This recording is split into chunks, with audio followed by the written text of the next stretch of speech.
আসন্ন অক্টোবরে বিসিবির পরিচালনা পর্ষদের নির্বাচন নিয়ে বেশ সরগরম ক্রিকেট পাড়া।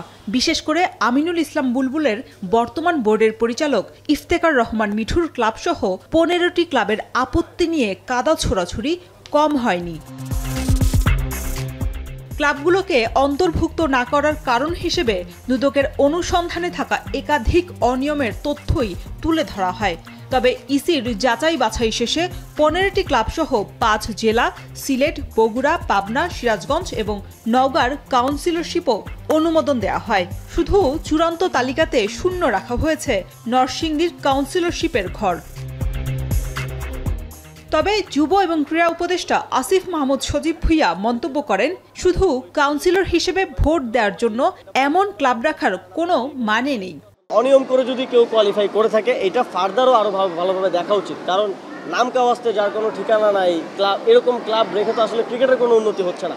শুধু আপনি একটা কাউন্সিলর হিসেবে ভোট দেওয়ার জন্য একটা ক্লাব করছেন, এটা তো কোনো পয়েন্ট মেক করেন। আপনার ক্লাব থেকে যদি ভালো ভালো প্লেয়ার না বের হয়ে আসে, আপনার যদি চ্যানেল তৈরি না হয়, আপনি যদি ইনভেস্ট না করেন প্রপারলি না খেলেন, তাহলে তো এই ক্লাব রাখার কোনো আসলে মানে হয় না। সম্প্রতি জাতীয় দলে থাকা তাইজুল ইসলাম, সৌম্য সরকার, মমিনুল সহ আরও বেশ কজন ক্রিকেটারের বিসিবি নির্বাচন নিয়ে পক্ষপাতিত্ব করা দুঃখজনক বলে মনে করেন এই উপদেষ্টা।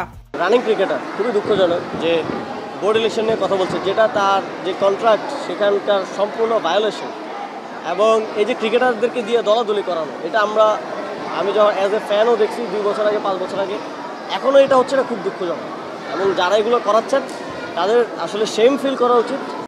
এবারের নির্বাচন বেশ জমজমাট এবং প্রতিদ্বন্দ্বিতাপূর্ণ হবে বলে মনে করেন যুব এবং ক্রীড়া উপদেষ্টা।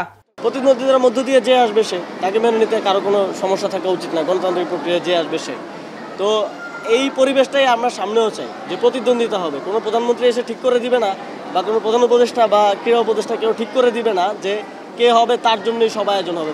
নানান তর্ক বিতর্কের পর ইসি প্রকাশিত চূড়ান্ত তালিকায় নাম রয়েছে হেভিওয়েট তামিম ইকবাল সহ সাবেক সভাপতি ফারুক আহমেদের।